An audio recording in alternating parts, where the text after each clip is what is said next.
Dans l'optique de s'aligner sur la vision managériale du directeur général Charles Moudjaï Kazadi, la direction provinciale de la Caisse nationale de sécurité sociale, Tanganyika, s'est livrée à un véritable exercice de pédagogie auprès de l'entreprise Manono Lithium ainsi que de ses sous-traitants. Durant près de 2 heures, les responsables de la CNCS Tanganyika, conduits par le directeur provincial Umbadji Mierman, ont sensibilisé les participants au respect des dispositions de la loi 16/009 du 15 juillet 2016 ainsi qu'à ses mesures d'exécution en matière de sécurité sociale. Plusieurs thématiques ont été développées avec des illustrations à l'appui, notamment l'assujettissement légal, les obligations déclaratives et les procédures y afférentes, sans oublier la prise en charge des travailleurs suivant les différentes branches couvertes par les régimes généraux gérés par la CNCS. À travers cette initiative de vulgarisation, la CNCS Tanganyika entend permettre aux travailleurs ainsi qu'aux top managers des Manono Lithium et de ses sous-traitants de mieux comprendre leurs droits et obligations en matière de sécurité sociale. Ensemble avec le sous-directeur administratif et finances et l'ensemble de ces travailleurs de la société Manono Lithium, d'avoir participé et vécu cet événement aujourd'hui en termes de vulgarisation de la loi cadre sur la sécurité sociale. Je voudrais donc remercier le directeur général Charles Moudjaï Kazadi qui nous a donné ce mandat très noble à assumer dans cette entreprise pour venir superviser la paye des prestations sociales.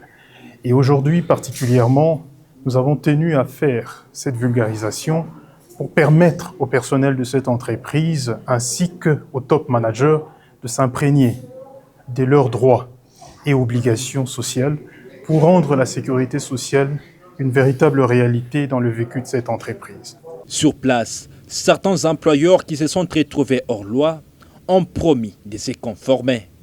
Pour citer la déclaration sur Internet pour ce qu'on a déjà payé.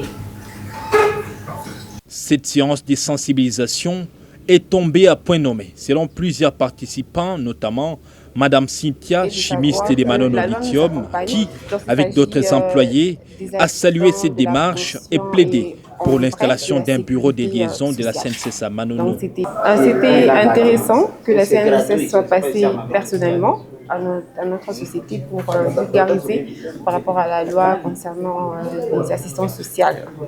C'est important pour nous les employés de savoir que la loi nous accompagne lorsqu'il s'agit des accidents, de la pension et en bref de la sécurité sociale.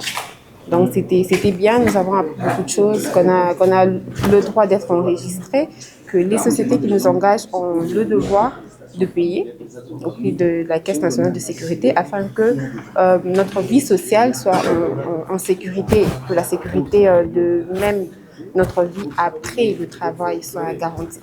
En tout cas, c'était avec plaisir et joie d'accueillir le directeur de la CNCS et toute son équipe ici à Manono. En tout cas, cette formation était vraiment bénéfique pour nous, les travailleurs de Manono Lithium et de ses sous-traitances. En tout cas, on a eu de connaissances à beaucoup de points qu'on ignorait avant. Donc on ne savait pas que la société doit au moins payer pour nous les travailleurs 13% sur nos cotisations. Donc c'est un plaisir d'acquérir cette connaissance. En tout cas, c'était une très belle ambiance ici. En tout cas, il faut continuer comme ça. Et puis on remercie la CNCS pour tout son dévouement. Tout d'abord, je tiens à remercier la CNCS d'avoir mis sur pied cette formation ou bien cette séance d'échange qui nous a permis de reconnaître nos droits et de bien ajuster les choses. C'est vraiment une très grande joie. Et je voudrais par cette occasion demander au directeur national Charles Moudjaï de pouvoir aussi implanter une unité CNSS, fluidifier les activités ou bien le partenariat de la CNSS entre la CNSS et Manono Lithium. Merci. Une initiative à saluer qui aura permis non seulement de conscientiser les travailleurs sur leurs droits sociaux, mais également d'interpeller les employeurs sur leurs obligations légales en matière de sécurité sociale.